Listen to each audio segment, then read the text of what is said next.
आज मैं ऑनलाइन हिंदी शिक्षण के कार्यक्रम के अंतर्गत कक्षा 9 के विद्यार्थियों के लिए बात अध्याय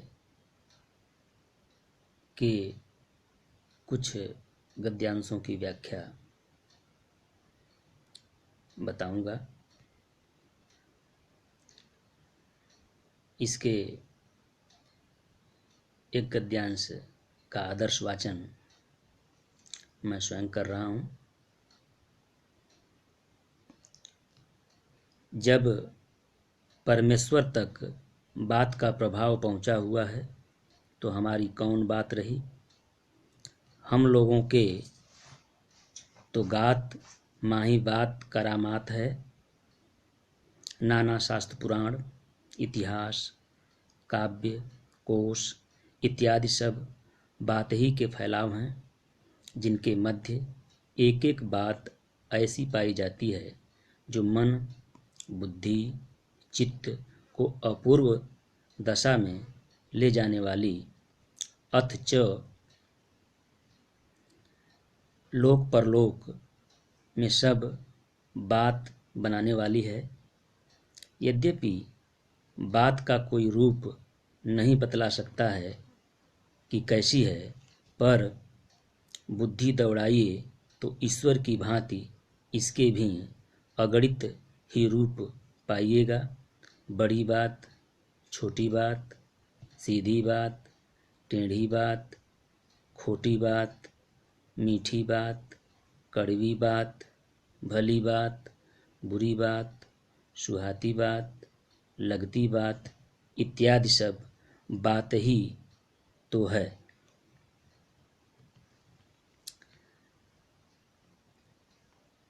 कुछ कठिन शब्दार्थ मैं बता रहा हूं, उसको लिख लीजिए।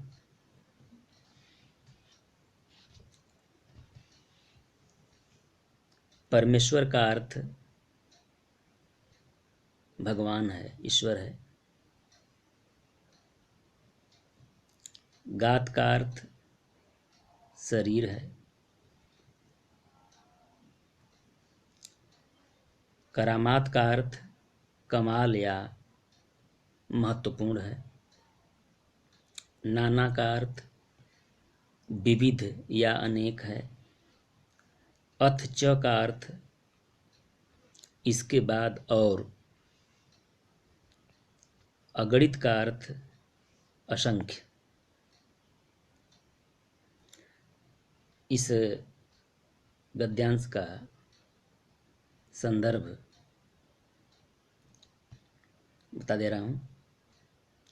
प्रस्तुत गद्यांश हमारी पाठ्यपुस्तक हिंदी के गद्य खंड के बात नामक अध्याय से अवतरित है। इसके लेखक पंडित प्रताप नारायण मिश्र जी हैं। इस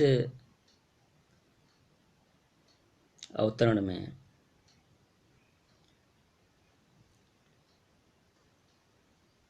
बात की विशेषताओं का चित्रण किया गया है। बात की क्या महत्ता होती है उस पर प्रकाश डाला गया है। व्याख्या। लेखक का कहना है कि मनुष्य की शरीर रचना में वात तत्व की अर्थात प्राणवायु की महत्वपूर्ण भूमिका है। जिन 5 तत्वों से हमारा शरीर बना है उनमें वात अर्थात वायु भी एक है। अनेक शास्त्रों पुराणों इतिहास दर्शन कोश आदि ग्रंथों में जो कुछ कहा गया है वह किसी न किसी बात पर ही कहा गया है। उनमें ऐसी ऐसी बातें लिखी हैं जो हमारे मस्तिष्क और हृदय पर अनोखा प्रभाव छोड़ती हैं और इस लोक के अलावा परलोक तक को संवार देती हैं। स्थूल आकार न होने पर भी बात के रूप अनेक हैं। कोई बात बड़ी अर्थात महत्वपूर्ण होती है तो कोई बात छोटी अर्थात तुच्छ होती है। कुछ बातें मीठी होती हैं अर्थात मन को छूने वाली होती हैं, तो कुछ मन को ठेस पहुंचाने वाली भी होती हैं। सीधी बात होती है, टेढ़ी बात होती है, खोटी जो बहुत ही खराब बात होती है उसको कहते हैं खोटी बात। तो खोटी बात भी होती है, भली बात भी होती है जो मन को अच्छी लगती है, सुनने वाले को भी अच्छी लगती है। बुरी बात, खराब बात, मोटी बात, कड़वी बात जो कि सुनने मात्र से ही मन बड़ा खराब हो जाता है, कड़वा हो जाता है, इत्यादि बात के अनेक रूप वैसे ही देखने को मिलते हैं जैसे कि ईश्वर के अनेक रूप मिलते हैं। इस अंश की व्याख्या के उपरांत एक और गद्यांश मैं व्याख्या के लिए इसी अध्याय से ले रहा हूँ। उसका भी आदर्श वाचन मैं स्वयं कर दे रहा हूँ और कक्षा 9 के सभी विद्यार्थियों से यह अपेक्षा भी रखता हूँ कि आप भी अध्याय के इन गद्यांशों का आदर्श वाचन करेंगे, इससे कि पढ़ने की शुद्धता का अभ्यास हो जाएगा। हमारे तुम्हारे भी सभी काम बात पर ही निर्भर करते हैं। बातें हाथी पाइए, बातें हाथी पाँव, बात ही से पराये अपने और अपने पराये हो जाते हैं। मक्खी चूस उदार तथा उदार स्व अल्पव्ययी का पुरुष युद्धोत्साही एवं युद्ध प्रिय शांतिशील कुमार्गी सुपथगामी अथ च सुपंथी कुराही इत्यादि बन जाते हैं। अब इसके कठिन शब्दार्थ को देख लीजिए।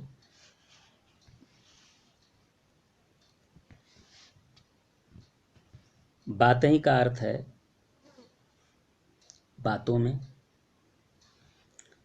मक्खी चूस का अर्थ है कंजूस, जिसको कृपण भी कहते हैं। स्वअल्पव्ययी का अर्थ है कम खर्च करने वाला। कापुरुष का अर्थ होता है कायर। कुमार्गी का अर्थ है बुरे रास्ते पर चलने वाला। सुपंथी का अर्थ होता है अच्छे रास्ते पर चलने वाला। कुराही का अर्थ होता है बुरे रास्ते पर चलने वाला।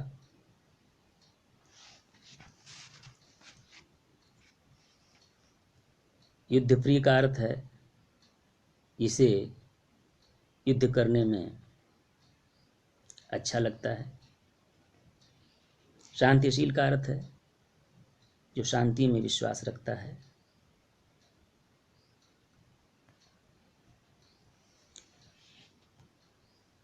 संदर्भ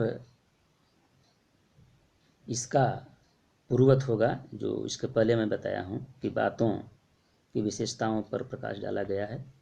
वही प्रसंग, वही संदर्भ इस गद्यांश का भी होगा। व्याख्या देखिए।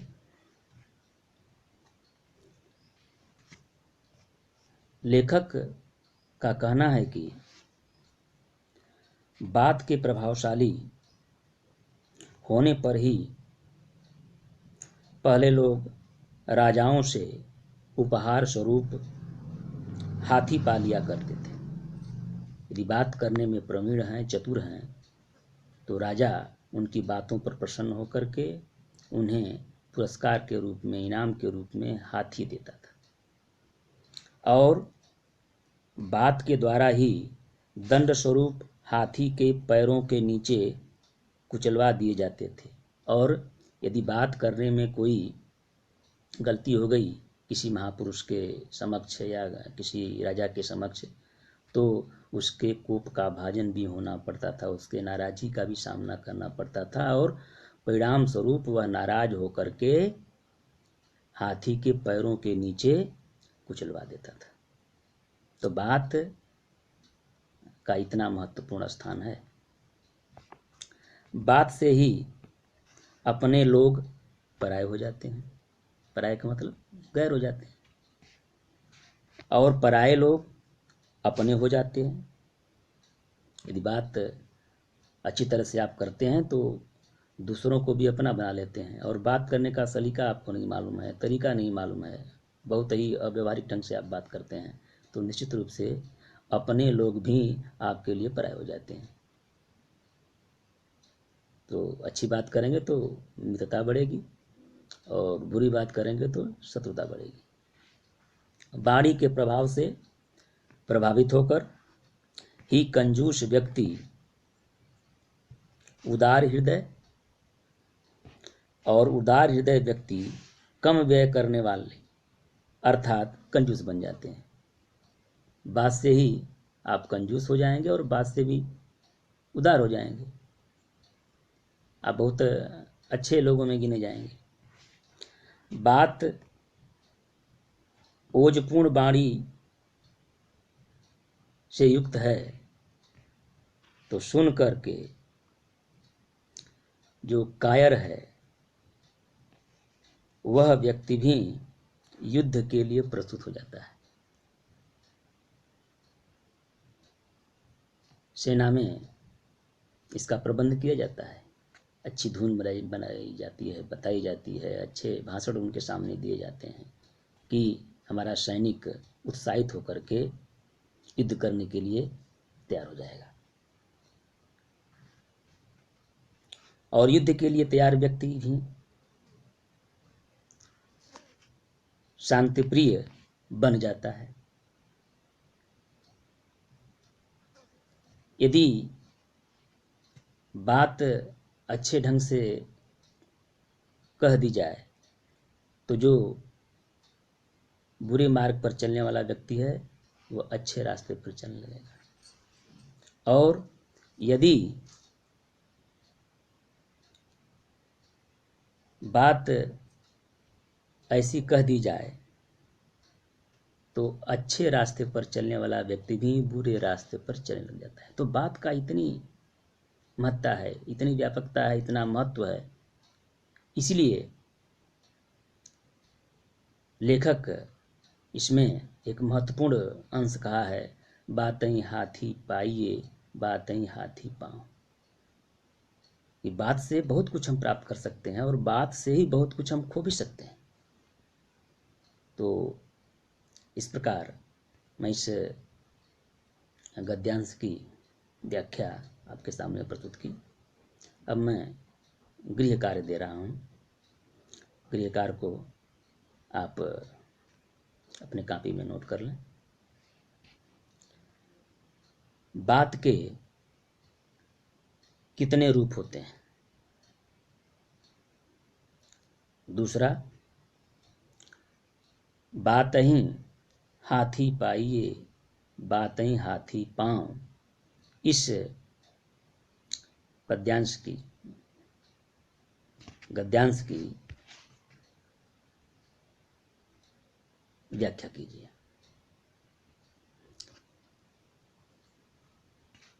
इन्हीं शब्दों के साथ मैं हिंदी शिक्षण का यह सत्र को यहाँ पर विराम देता हूँ। धन्यवाद।